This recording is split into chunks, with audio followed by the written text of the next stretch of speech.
Welcome back to another episode of Pre-Purchase the Show, where we give you straight-up gameplay and our first impressions of the latest games releasing. I'm Jazz Meat, and today we're talking about Mouse PI for Hire. This game features hand-drawn 1930-second style animation in a classic old-school first-person shooter package. It went viral years ago as a proof of concept, and now it's finally a full game. The visuals are the price of admission: rubber hose cartoon animation, hand-drawn characters, environments bursting with charm. When you start up the game, you're presented with a ton of options for how you want it to look and feel. You play as Jack Pepper, a private eye in a 1930 seconds cartoon mouse city called Mouseport. The story is surprisingly present. You investigate a mystery with personal stakes that quickly unravels. There's an overworld map where you drive your little car around Mouseburg and the surrounding areas. It's surprisingly dense, with optional locked areas and main story locations.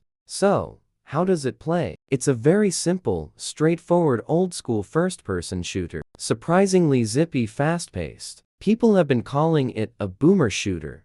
No aiming down sights. You just zip around, kick dudes with the classic cartoon kick, and swap between weapons. It's pretty old school down to the fact that throwables like dynamite are in your weapon wheel rather than mapped to a dedicated button. You have to manually equip them and then throw. After an hour or two, you unlock an upgrade system. You find currency and blueprints in the environment hidden in crates, behind breakable walls, in optional areas. Then you go back to a shop and spend them to upgrade your weapons. Better recoil, ammo capacity, damage, and crucially alternate firing modes. Every gun has an optional outfire on the left trigger, and they vary wildly. Some turn your pistol into a burst fire machine. Others make your shotgun shoot bouncing projectiles. Jack Pepper can also do a very fast dash. You unlock a double jump and other movement upgrades as you progress. It makes the game feel surprisingly agile. You're not a slow,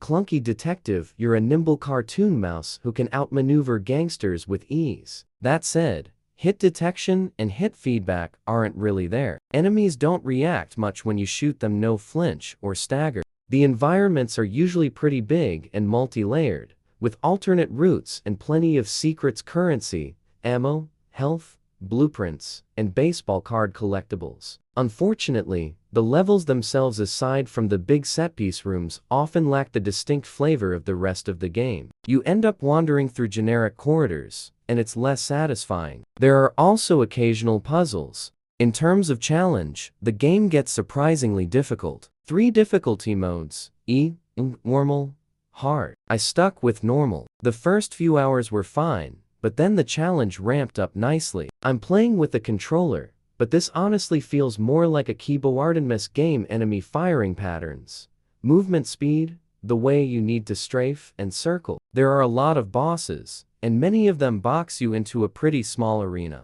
Between missions, you return to your private investigator office. Here you put clues together on a board, which essentially sets up your next mission. You can buy more ammo and collectibles from the shop, and upgrade your weapons. This is also where you talk to characters and engage with the story. It's mostly static portraits on screen flapping their gums while text boxes appear underneath. That said, the voice acting is pretty solid. Troy Baker plays Jack Pepper doing his usual thing, but with a noir detective accent. It works, but with a lot of the dialogue and story moments, and even the mystery itself, I found myself wanting to get to the next first-person shooting set piece. The story didn't hook me. There's not enough humor to keep my attention. And the game spends a lot of time on story stuff. It's committed to it, but it just didn't land with me. Let's talk about the gunplay a bit more. The weapons themselves are creative. You've got your classic Tommy gun, a shotgun,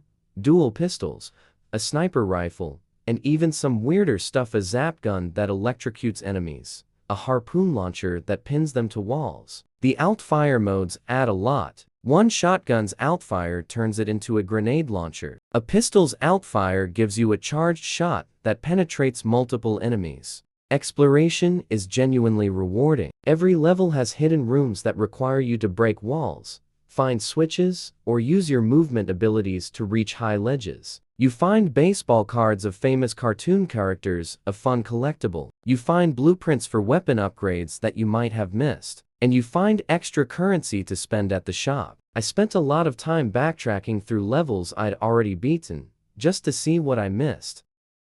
How does Mouse Pi for Hire compare to other games? It's less meticulously hand-animated than Cuphead, don't expect that level of frame-by-frame perfection, but it's also a full 3D first-person shooter, which is a completely different beast. The art style reminds me of Bendy and the Ink Machine, but the gameplay is pure boomer shooter, think Dusk, or I Don't Fury with a cartoon coat of paint. If you love that genre, you'll probably have a decent time with this. So, final thoughts. Mouse Pi for Hire is a labor of love. The presentation, visuals, music, filters, voice acting is fantastic. The shooting is simple but good enough. The story is weak, and the levels can feel generic. But if you're into rubber hose animation, old school shooters, noir vibes, and swing music, you'll probably have a good time. I'd love to see a sequel that goes bigger, zanier weapons, more creative environments, funnier writing. Let me know what you think in the comments. If this pre-purchase helped you out,